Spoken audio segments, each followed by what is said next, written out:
مدارس کی حفاظت یہ اسلام کی حفاظت ہے۔ کیوں؟ مسجد اور مدرسہ یہ اسلام کی عماج گاہ ہے۔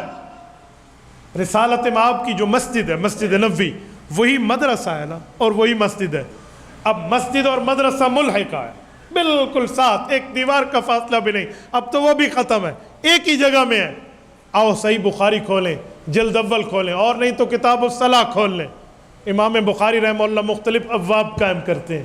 ایک باب میں فرماتے ہیں باب الشعر فی المسجد، کہ مسجد میں اسلام کی بات کو شعر کے طور پہ، نظم و نثر اور نعت کے طور پہ پیش کرنا جائز ہے۔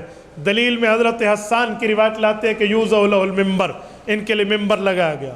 نمبر 2، ایک اور باب قائم کرتے ہیں امام بخاری رحمہ اللہ، صحیح بخاری میں روایت لائے الحراب فی المسجد، کہ مسجد جنگی تربیت گاہ ہے، کفار سے، دشمن سے کیسے نپٹا جائے گا اس کی ترتیبیں رسول اللہ صلی اللہ علیہ وسلم نے صحابہ کرام کو سکھائی ہیں۔ اور حبشیوں کے وہاں نیزہ زنی کی روایت ہم عائشہ رضی اللہ عنہ سے لائے ہیں۔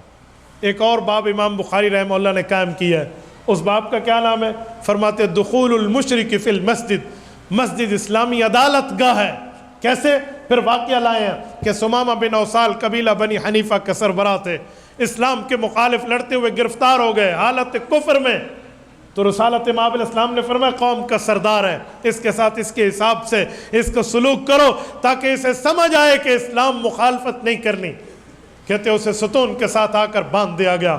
وہ حضور پاک کے ترتیبوں کو دیکھتا، صحابہ کے حسن سلوک کو دیکھتا، آپ علیہ السلام ساتھ سے گزرتے تو وہ ثمامہ بن اوصال یہ لفظ کہتا ان تقتلوا تقتلوا ذا دم وان تنعم تنعم علی شاکر، کہ اگر آپ مارو گے تو مجھے حق پہ مارو گے کہ میں تمہارا غدار ہوں، لیکن اگر آپ مجھے چھوڑ دو گے، انعام دو گے، تو یاد رکھنا میں آپ کے تحفے کی بڑی قدردانی کروں گا۔ 3 بار مختلف وقتوں میں کہا، آپ علیہ السلام چلے جاتے اس کی بات سن کے۔ 4تھی مرتبہ اللہ کے رسول نے فرمایا اسے رہا کر دو، رہا کیا۔ وہ جا کر غسل کیا، غسل کر کے واپس آیا اور کہا مجھے بھی آپ کلمہ پڑھا دیں۔ یہ بھی مسجد اور مدرسہ۔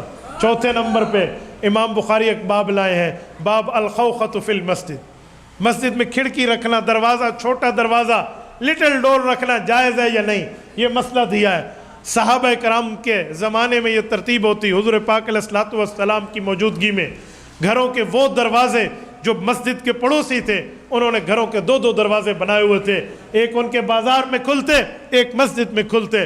اللہ کے رسول صلی اللہ علیہ وسلم نے وفات سے پہلے فرمایا لا تبقین خوخۃ فی المسجد الا خوخۃ ابی بکر، کہا لوگوں اپنے اپنے دروازے یہاں سے بند کر لو، مسجد آؤ تو فلاں دروازے سے ہو کر آؤ، لیکن یا میرا دروازہ کھلا رہے گا یا ابو بکر صدیق کے گھر کا دروازہ مسجد میں کھلا رہے گا۔ یہ اشارہ تھا میرے بعد خلافت بلا فصل کا ذمہ دار یہ ہے۔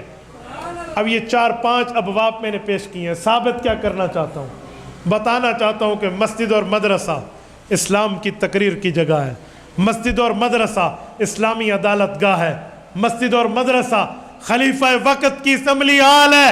پتہ چلا ایک مسجد اور مدرسے کا تحفظ پورے اسلام کی عمارت کا تحفظ ہے۔ تو یہ تحفظ و دینی مدارس یہی سمجھایا جا رہا ہے، یہی بتایا جا رہا ہے۔ اس تحفظ کا معنی صرف یہ نہیں ہے کہ ڈنڈا اٹھا کر آئیں، تحفظ کا یہ بھی معنی ہے کہ ہم اس کی ضروریات کو دیکھیں، تحفظ کا یہ بھی معنی ہے کہ ہم اپنی اولاد، بچیوں اور بچوں کو ان کے پڑھانے کے لیے بھیجیں، تحفظ کا یہ بھی معنی ہے کہ ہم اپنی خدمت، جان، مال، وقت ان کے ساتھ لگائیں۔